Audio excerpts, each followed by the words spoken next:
Bienvenue à cette retraite de l'Avent, une retraite en 3 entretiens, une retraite pour le diocèse de Gatineau, bien sûr, mais aussi tout le monde, toutes les personnes qui sont abonnés à ma chaîne YouTube ou bien qui peuvent aussi suivre la retraite de différentes manières. Alors, bienvenue, j'espère que vous allez bien et que le premier entretien ne vous a pas trop déboussolé. Nous avons vu d'ailleurs c'était désiré les visites du Verbe avec Saint Bernard. Nous allons voir aujourd'hui grandir dans l'espérance avec Jean-Baptiste. Et dans le dernier entretien, c'est renaître dans le Christ avec Marie pour son Immaculée Conception. Et Marie qui est très présente durant le temps de l'Avent. Un bref rappel de ce que nous avons vu hier, c'est peut-être bon de se le rappeler. Peut-être qu'il y en a qui n'étaient pas là non plus. On a parlé du sens de l'Avent, hein? L'Avent qui veut dire l'acte d'arriver, d'apparaître, c'est la venue du Christ, c'est l'avènement. Hein? C'est l'Avent, c'est cette joyeuse attente vers Noël. C'est une étape qui nous prépare à Noël et qui nous prépare en réalité, qui nous rappelle surtout notre but. On en a parlé dans le premier entretien, qui est notre naissance éternelle en Dieu. Nous nous préparons toujours à naître en Dieu davantage. Donc, nous l'attendons avec confiance et persévérance. Nous l'attendons vraiment parce que c'est ça le thème de la retraite. C'est une sorte de tridium. Attendre dans l'espérance. Et le Christ nous le dit constamment. Tenez-vous prêts, restez éveillés, veillez et priez. Alors, on a vu ça hier très rapidement. On a montré aussi que l'Avent, c'est vraiment le début de l'année liturgique où ce temps-là nous prépare à la triple venue du Christ. On a vu ça avec Saint Bernard. Hein? Le Christ qui est déjà venu dans notre chair en naissant à Bethléem, bien sûr. Mais il vient aussi mystérieusement chaque jour en nos âmes, à l'intérieur de nous. Puis il viendra puissamment dans la gloire, que ce soit à la fin de notre propre vie hein, ou à la fin des temps. Donc, nous préparons notre résurrection, en fin de compte, parce qu'un chrétien ne prépare pas sa mort, mais sa résurrection.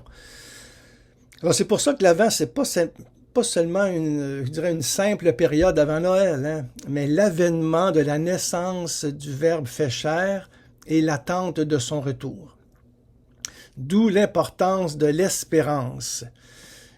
Et ça parcourt tout le temps de l'Avent. On a vu au premier dimanche de l'Avent, c'est beaucoup plus l'attente du Christ à la fin des temps, son retour. Et on le voit avec les textes d'Isaïe aussi, et que le salut est plus près de nous maintenant. Donc, on a mis l'accent beaucoup là-dessus dans le premier dimanche. Dans le deuxième dimanche de l'Avent et le troisième dimanche, c'est Jean-Baptiste. Et j'en parlerai tout à l'heure de Jean-Baptiste, parce que c'est vraiment la figure par excellence aussi de l'Avent, avec Isaïe, avec Marie. Et peut-être un mot sur ces 3 grandes figures bibliques, dans le fond, pendant que j'en parle. Les autres, ils traversent vraiment le cycle liturgique de l'Avent comme des météores, hein, Isaïe, Marie, Jean-Baptiste. Et les 3 ont répondu oui à l'appel du Seigneur en vue d'une mission particulière. Isaïe, qui est le prophète du Seigneur, il annonce un rameau sorti de la bouche de Jessé, sur qui reposera l'Esprit Saint. Les premières semaines de l'Avent, toutes les premières lectures, c'est du grand prophète Isaïe, qui est aussi un très grand poète, qui nous invite à attendre la venue du Messie, qui va venir nous libérer, qui va justement nous préparer un festin de viande de grâce, de vin capiteux, comme il dit, en fin de compte, c'est très très beau, très poétique, Isaïe. C'est un beau temps que nous avons pour méditer, justement. Il y a Jean-Baptiste aussi, le précurseur du Messie, qui appelle à la conversion, hein, le royaume de Dieu est tout proche. Et avec lui, nous préparons le chemin du Seigneur. Ça aussi, c'est pour ça que j'ai commencé ce deuxième entretien avec le chant « Préparons les chemins du Seigneur ». Avec Jean-Baptiste, c'est sa mission. Je vais en parler aussi. Et il y a Marie qui est la mère de Jésus. Marie, dont le fiat inaugure la nouvelle création. Marie, c'est le dernier entretien. Nous allons passer un temps avec elle, parce qu'elle, elle nous conduit à Jésus, elle nous donne Jésus, et c'est vraiment la Vierge de l'attente, la mère qui médite la parole dans son cœur et qui la porte. Alors, ces trois vocations, hein, ces trois réponses décisives, ces trois grandes figures-là, Isaïe, Marie, Jean. Isaïe qui va dire, par exemple, envoie-moi, Seigneur. Hein? Et Marie qui va dire aussi, voici la servante du Seigneur, qu'il me soit fait selon sa parole. Et Jean-Baptiste qui va justement dire dans Jean, évangile de Jean 3, verset 27, il dit, un homme ne peut rien s'attribuer sinon ce qui lui est donné du ciel. Vous-même pouvez témoigner que j'ai dit, moi, je ne suis pas le Christ, mais j'ai été envoyé devant lui. Alors, Jean-Baptiste est vraiment l'ami de l'époux. Et on le voit au deuxième dimanche de l'Avent, alors la porte est grande ouverte à Jean-Baptiste. Jean-Baptiste qui est, je dirais, ce pisteur du désert au regard embrasé par l'attente de l'époux. C'est le précurseur du Christ. Hein? Il attend la venue du royaume. Il prêche un baptême de conversion, mais il attend celui qui va véritablement baptiser dans l'Esprit Saint. Et quand il le voit, il dit, « Voici l'agneau de Dieu qui enlève le péché du monde. » Jean-Baptiste, c'est un ouvreur d'horizon, c'est un passeur de vie, c'est un sourcier de la parole de Dieu. Il est appelé pour être envoyé. Pour reprendre un livre de notre archevêque, Monseigneur Durocher, hein, appelé pour être envoyé. Appelé en son nom pour être envoyé en son nom. C'est un peu ça le titre, c'est pas grave. En tout cas, c'est important, c'est que nous-mêmes, nous sommes appelés pour être envoyés en avant du Christ afin de préparer son chemin. Et Jean-Baptiste fait le pont entre l'Ancien et le Nouveau Testament. Hein? Il prêche un baptême de conversion car les temps nouveaux sont arrivés. Donc, il nous dit constamment de revenir vers Dieu de tout notre cœur. Alors, c'est une très, très belle figure de l'Avent. Jean-Baptiste qui est un messager ardent, ami de l'époux qui se tient là, et quand il entend la voix de l'époux, eh bien, il est tout joyeux. Et d'ailleurs, il avait déjà tressailli dans le sein de sa mère Élisabeth lorsque Marie la visita. Jean-Baptiste est une voix aussi qui crie dans le désert. On parle beaucoup de la voix, des voix. Il y a une émission là-dessus, la voix. Hein? On cherche des fois la voix. Eh bien, Jean-Baptiste, c'est la voix qui crie dans le désert. C'est une main qui baptise aussi sur les rives du Jourdain.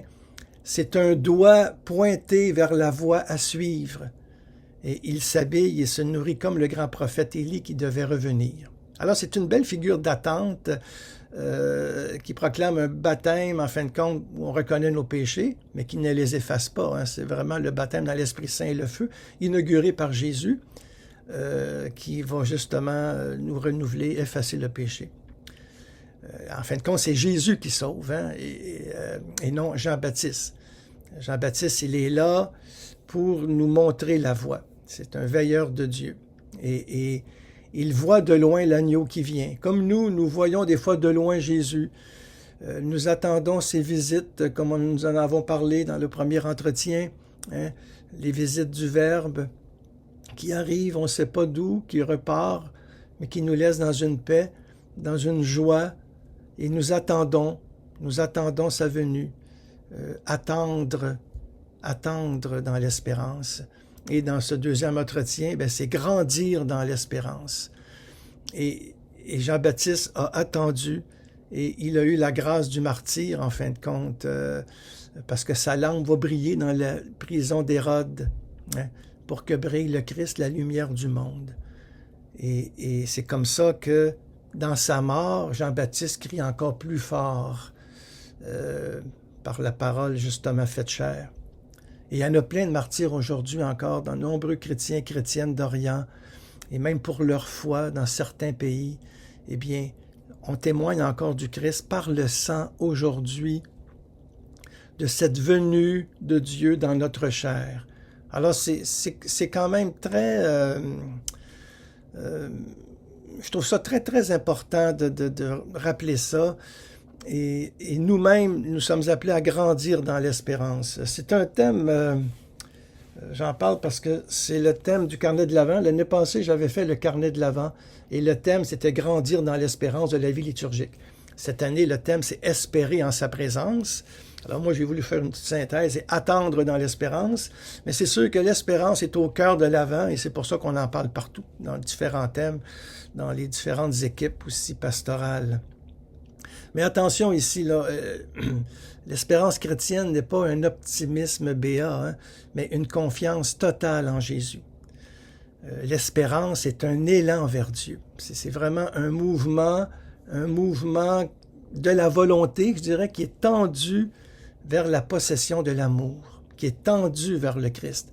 Mais nous sommes toujours dans le désir, parce que le désir, on ne peut pas le posséder pleinement. Dieu est désir, il est don. Mais quand nous désirons, eh bien, c'est parce que Dieu nous manque. Et c'est pour ça que Dieu a beaucoup d'avenir, parce que le désir ne sera jamais comblé et Dieu sera toujours au-delà de tout ce qu'on peut en dire.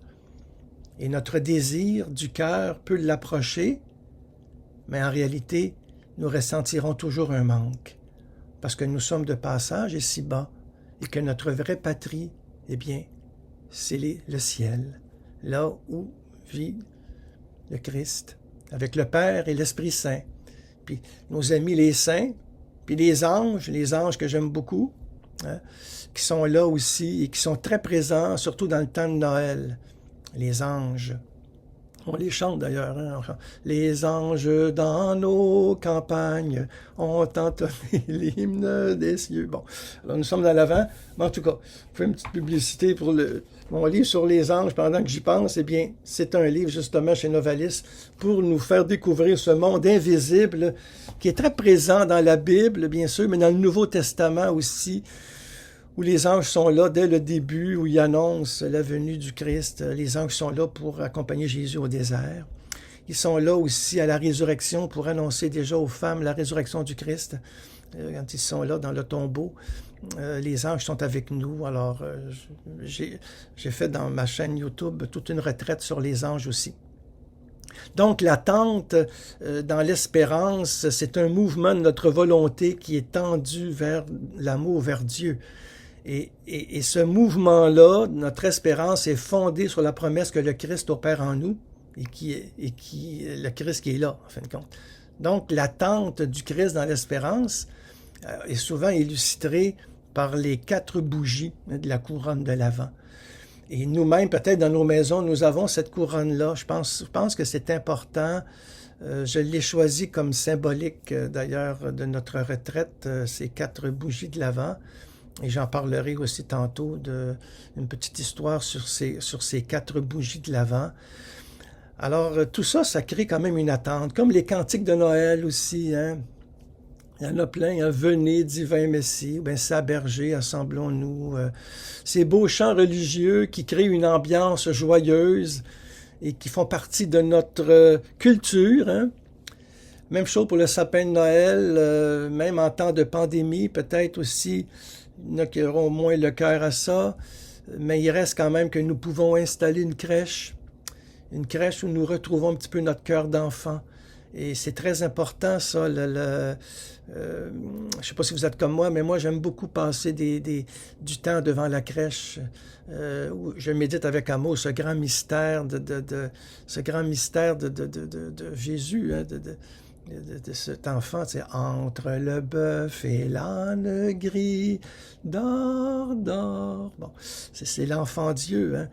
Et Saint Paul nous le dit, l'espérance espère tout. Donc, l'enfant de Bethléem nous ouvre à cette espérance, puis il désarme la puissance du mal en se révélant petit, faible.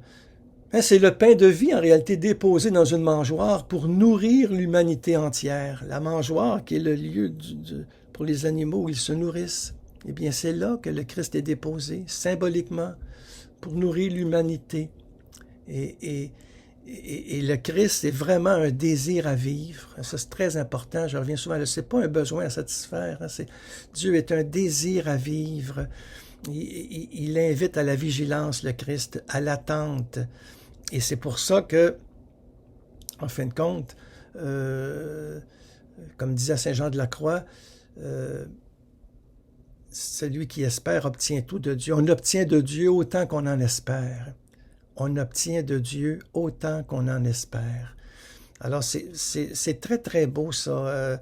Et c'est dans la prière, en fin de compte, qu'on peut vivre ça. Comment grandir dans l'espérance? Eh bien, concrètement, dans nos vies, nous avons des occasions de grandir dans l'espérance. Des fois, avec nos enfants, des fois, il y en a un ou l'autre va plus ou moins bien, vit des angoisses, des anxiétés. Il y a beaucoup de problèmes de santé mentale aujourd'hui. Nous avons peut-être aussi une grande fatigue intérieure. Nous avons des soucis. Eh bien, nous avons à espérer, à miser sur cette espérance, comme disait Bernanos, qui est le désespoir surmonté. Hein? Et j'aime beaucoup, beaucoup, moi, cette Peggy, quand il évoque magnifiquement l'espérance, c'est dans son livre Le Porche de la deuxième vertu. Peggy a écrit 3 livres sur chacune des vertus théologales, la foi, l'espérance et l'amour. Puis il dit, l'espérance, c'est cette petite fille de rien du tout qui s'avance entre ses 2 grandes sœurs, la foi et la charité. C'est avec elle, cette petite-là, qui n'a l'air de rien du tout, hein, que nous nous préparons joyeusement à la venue de l'enfant Dieu. Et c'est elle qui nous tire vers Dieu, cette espérance, qui est un dynamisme de vie et qui nous fait traverser les épreuves et les deuils de la vie, qui nous fait espérer en la venue du Christ. Et tout ça, c'est dans la prière que ça se vit, surtout dans l'oraison. Je vous invite d'ailleurs, je n'ai pas le temps d'en parler beaucoup ici, mais j'ai fait toute une retraite sur l'oraison. Ça fait 20 ans que je la donne et je l'ai mis en ligne dans ma chaîne YouTube. Et il y a au-dessus de 1000 personnes et communautés qui l'ont suivi. C'est merveilleux, ça. Ça a toute une fécondité. Eh bien, là-dedans, je montre qu'est-ce que l'oraison, comment la vivre. L'oraison à l'école de Thérèse d'Avila, Jean de la Croix, Thérèse de Lisieux, du Père Henri Caffarel, différents témoins qui nous aident à tenir bon dans ce cœur à cœur avec le Seigneur, en silence, où nous nous savons aimer, hein, même si nous ne le sentons pas. L'oraison est le lieu par excellence de l'espérance, de l'attente. Et d'ailleurs, qu'est-ce que la prière? Sinon une immense attente. Attendre dans l'espérance, et ça ravive en nous la flamme de l'espérance. Et c'est l'histoire des, je vous dis tantôt, je t'en parlais c'est l'histoire des quatre bougies, hein? La paix, la foi, l'amour et l'espérance, qui évoquent la couronne de l'Avent. C'est une autre analogie qui exprime la puissance de l'espérance. Et ces 4 bougies-là brûlent côte à côte, et malgré le silence, on peut entendre leur conversation. Hein? Bon. Alors on se met dans cette idée-là de cette histoire, où on entend la conversation de ces bougies. La première, elle dit, « Ben moi, je suis la paix, mais les gens la vivent si peu que je vais m'éteindre. » Et elle s'éteignit.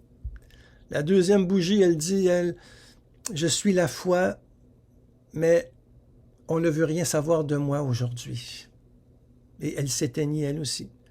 La troisième dit, « Je suis l'amour, mais on ne pense qu'à soi. » Et on oublie de semer la bonté sur la route des plus souffrants. Et une brise l'éteignit aussi facilement.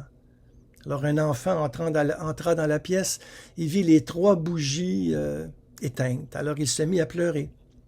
Et la 4e bougie, qui était restée silencieuse, la consola. Le consola, ce petit enfant. Et cette bougie dit, « Moi, je suis l'espérance. Relève la tête, sois dans la joie. Tant que ma flamme demeure, nous pourrons allumer les autres. » Et c'est ça que nous avons à vivre, nous, comme chrétiens, être des témoins de l'espérance, raviver la flamme de nos frères et sœurs qui parfois s'éteignent. Et devant la crèche, nous avons cette espérance-là. Et je pense à saint François d'Assise qui brûla de cette ardente espérance. Vous savez, c'est lui qui a créé la première crèche à Greccio en 1223. Et son biographe, Thomas de Celano, rapporte qu'il désirait évoquer le souvenir de l'enfant pauvre de Bethléem, en voulant le voir de ses yeux. Il voulait l'imaginer, il voulait le voir dormant dans le foin entre le bœuf et l'âne. Là. Bon. Alors, il passa la veillée debout devant la crèche, parce qu'on fit justement cette crèche-là que François d'Assise désirait, Et il passa toute la veillée debout devant la crèche, brisé de compassion, rempli d'une indicible joie aussi. Puis là, il devenait enfant avec l'enfant, écrit Célano. Alors son espérance à François d'Assise ranima la foi et l'amour de ses compagnons et leur ouvra la porte du ciel descendue sur la terre. Et c'est pour ça que cette espérance-là, ben, elle est vibrante et c'est l'enfant de Bethléem qui nous la donne pour que nous soyons nous aussi des porteurs d'espérance. Et c'est ça l'espérance, c'est un tressaillement qui habite nos cœurs. Et Patrice Latour du Pin, que j'aime beaucoup dans un psaume, et pour le temps de l'Avent, il écrit « Combien de siècles de douleur encore avant le plein jour, Seigneur? Tu nous fais patiemment, nous allons vers le terme, mais ton corps est lent à s'accomplir. Pas assez de nuits qui t'accueillent, pas assez de têtes qui s'inclinent devant toi. Nous t'annonçons dans les douleurs du monde, nous parlons avant d'être nés. Dans l'ombre où nous couvre et où nous t'attendons, nous chantons déjà ta lumière. Combien de siècles, Seigneur, avant qu'elle éblouisse cette lumière? Combien de mémoires de Noël? Le Père de tout amour nous a confié son espérance. Nous tendons nos espérances vers lui. C'est un beau texte de Patrice Latour du Pin, un grand poète de la liturgie, qui est décédé en 1975 et dont vous retrouvez dans la liturgie des heures, dans Prière du temps présent, une vingtaine de ses hymnes. Et il a beaucoup influencé toute l'hymnographie contemporaine. J'ai fait ma thèse de doctorat sur ce grand poète de la joie qui a écrit justement son livre majeur, La quête de joie, et je lui ai consacré 4 livres à lui. C'est un de mes auteurs qui m'a beaucoup inspiré, qui m'aide à prier, avec Thérèse de Lisieux. Thérèse de Lisieux, elle m'aide à vivre, elle. Mais ça, c'est une autre de mes amours. Et peut-être un jour, j'en parlerai, mais encore là, dans ma chaîne YouTube, j'en parle beaucoup. Alors, dans le petit carnet « Grandir dans l'espérance », il y avait une prière, justement, que je vais terminer par cette prière, parce que nous approchons déjà, j'ai dit que je ne voulais pas dépasser 25 minutes. Et là, il y a une question, alors avant que j'oublie. Alors, quelle question vous posez? Alors là, je suis un peu embêté parce que je ne sais jamais trop qu'est-ce que je vais dire. Et bon, ben, en réalité, tout simplement, qu'est-ce qui me fait grandir dans l'espérance? Quel est le moyen concret que je prends pour grandir dans l'espérance? Ça peut être la prière, ça peut être du bénévolat, ça peut être le sourire, ça peut être l'accueil, ça peut être la lecture d'un livre spirituel, méditer la parole de Dieu, vivre l'oraison, rendre service. Quel est le moyen concret qui m'aide à grandir dans l'espérance? Des fois, c'est peut-être fermer son téléviseur aussi et ne pas être envahi par les nouvelles qui, des fois, nous démobilisent. En tout cas, c'est à vous de partager en groupe, pour les personnes qui suivent la retraite en groupe, personnellement, d'avoir cet examen de conscience, qu'est-ce qui me fait grandir dans l'espérance? Et je termine par cette prière, et après, vous pouvez, un petit temps de silence, continuer si vous voulez. Alors, merci d'avoir été là, et demain, vraiment, ou dans la prochaine rencontre, c'est le 3e entretien, ça va être sur Marie, pour son Immaculée Conception. Et nous allons terminer cette retraite Attendre dans l'espérance, justement, avec Marie. Aujourd'hui, nous avons passé un peu de temps avec Jean-Baptiste. Demain, c'est Marie. Et c'est très important, justement, de désirer cette rencontre, je dirais, demain ou dans le prochain jour, pour les personnes qui suivent la retraite en ligne. Et celle pour Zoom, eh bien, c'est un rendez-vous demain soir. Et je termine par cette prière, Grandir dans l'espérance. Nous te rendons grâce, Verbe de vie, parole parfaite et unique du Père, en qui tout a été dit, donné, révélé. Tu es descendu du ciel pour notre salut et tu as pris chair de la Vierge Marie. Envoie ton Esprit, afin qu'il nous prépare à t'accueillir comme au premier Noël.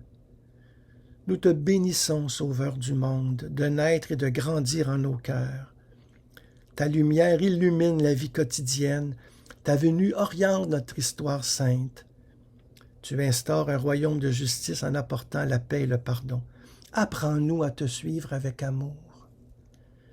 Nous te glorifions, Fils de Dieu, tu nous relèves par ton incarnation, tu nous sauves par ta croix et ta résurrection. Nous attendons dans l'espérance ton retour glorieux. dans la foi confiante en ta miséricorde. Nous espérons la vie du monde à venir. Ô toi qui es, qui étais et qui viens, pour les siècles des siècles. Amen.